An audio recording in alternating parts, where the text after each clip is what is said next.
I don't even want to know what my water bill is going to be. But unfortunately, with new sod, it's a necessary evil.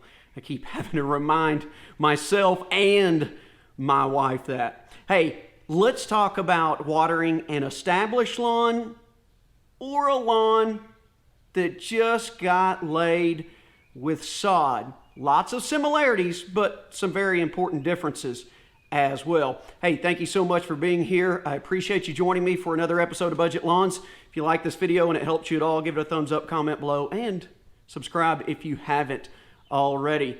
It has been dry, really dry. No rainfall in, it's been over 2 weeks now. Temperatures have been creeping up to around the century mark. We need some rain desperately. And when you know it, we got new sod laid in the front yard on the hottest day of the year when the heat index was around 105 to 110 degrees. But sod does mean that the front yard project is finally complete, but it doesn't stop there, because now with this heat and dry weather, I have to keep that sod alive. But fortunately, it's bermudagrass. Before we get to watering new sod, let's just go over the general rules for watering an established lawn. So you know my DIET acronym, if you've been following along here on Budget Lawns for any period of time. DIET standing for water deep, infrequently, early, and use a tuna can to measure how much you're putting down. The D, deep. Don't water shallow all the time. Water really deep, long periods of time, ½ inch to 1 inch of water every time you water. All right? Infrequently. Don't go out and water every single morning. Stretch that time in between waterings out a little bit. You want it to dry out just a touch so those roots dig down deeper for moisture, and you'll create a stronger turf that way. So infrequently. You don't have to water all the time. That's not going to help you out. Early. Your best time is early in the morning. Now, I understand some of you cannot water early in the morning, so water early in the evening.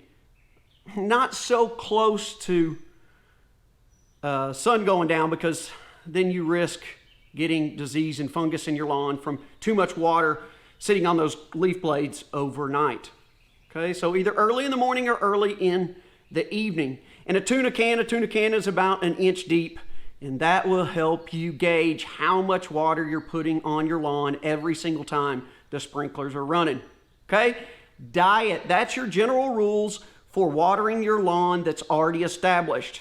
Now, some of those pertain to watering a new lawn from sod as well, but here's the thing: if you don't follow the rules this time, it will die instead of being on a diet. Okay, you still want to water deep when you've got new sod. You're not going to be watering infrequently, because you got to water it often. You still want to water early, and when it comes to how much you're putting down, it doesn't really matter right out the get-go. Let's talk about it. The first 2 weeks of new sod, you are going to water twice daily. Okay, early in the morning and early in the evening, late afternoon, early evening. Okay? Right after that sod is laid, you want to make sure you soak it, all right? Almost to the point that it's a little saturated. But when you're watering after that initial soaking, you don't want to keep it soggy for those first 2 weeks. You want to water early in the morning and early in the evening just to keep it moist, keep it wet, keep that soil from drying out. That's for the first 2 weeks. Now, if it's extremely hot like it has been here, I've been hitting it some days in the middle of the afternoon just with a little shower. That's called syringing. If you've played golf before, you've gone out and you've probably seen guys come around and spray the greens in the middle of the afternoon. All that is to cool it off, to make it sweat, like your body sweats to cool you off. You're just giving it a syringe cycle to cool that off. So I've been doing that some, but temperatures are starting to come down a little bit to where I don't need to. So I'm sticking to my twice a day, early in the morning and early in the evening for the first 2 weeks. After the first 2 weeks, During week 3, I will water it just one time a day. That one time a day being early in the morning, okay? And here again, I'm really not worried about how much I'm putting down. I just want to make sure that it's not drying out, that the soil's not drying out, that the grass blades are getting a little bit of moisture early in the day before evaporation really kicks in, and it makes it through the day much better doing it early in the morning. So week 3, one time a day.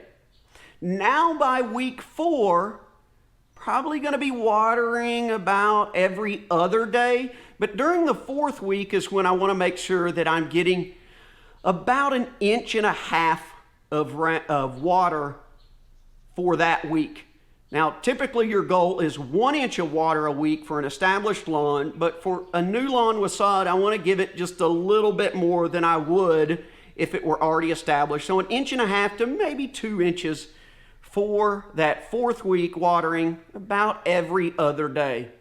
And by week 5, I'm full steam ahead on the diet plan, watering deep and infrequently, early in the morning in a tuna can, making sure I'm getting 1 inch of water a week. Now, if it is really, really hot, because it's still relatively new turf, well, really new turf, I might give it a little bit more than 1 inch, but by week 5, you should be on a pretty normal watering schedule.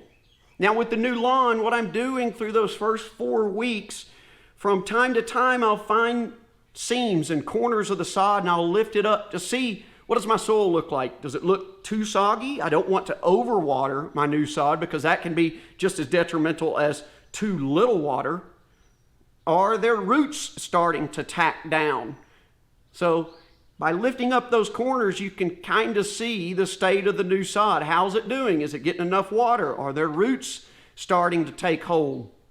And then by about the 2nd week, after week 2, your lawn should be rooted good enough to where you can go ahead and get your first mow in, just taking off the very tips of the grass blades. Now, as we move through this process of taking care of new sod, I'll keep you updated with how things are going.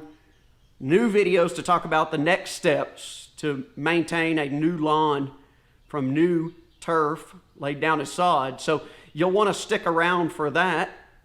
But I'm telling you, if you get new sod, those first few days really, especially if it's really, really hot and dry, are the most crucial. This lawn, when it was laid on the hottest day of the year, it was green. And it didn't take long for it to go into shock and start turning brown. That does not mean it is dead. It is a defense mechanism for the new sod because it's going through a lot of stress, and it will start going dormant before it dies, okay? So if your new sod comes in and it's really green and then all of a sudden it starts turning brown, don't think it is dead already. Just follow these watering practices and I promise you it will more than likely bounce back to life in no time. That is what I have seen. A lot of these really brown patches are greening up more and more by the day, and that's because I have done the proper watering schedule on this new grass to make sure that it doesn't die right off the bat. And I just keep doing these things, and it will keep coming back each day that goes by. But if you don't do these, you can rest assured that new sod, it's not strong enough to make it without some good H2O while it's new on your lawn. All right, my friends, I hope that helps you out. If you are figuring out, how do I water my lawn? It's established, it's just hot and dry, what I do? Well, just follow the diet. And for the new sod, follow part of that or it's certainly going to die. And you'll be in good shape regardless. Hey, join me and Joe here on Budget Lawns for the Budget Wooder Show every Tuesday evening, 9 o'clock Eastern Time, 8 Central, where we talk about lawns and life and everything in between. We would love to have you on Tuesday nights. But until next time, this is going to do it for this episode of Budget Lawns. We'll see you soon. Appreciate you.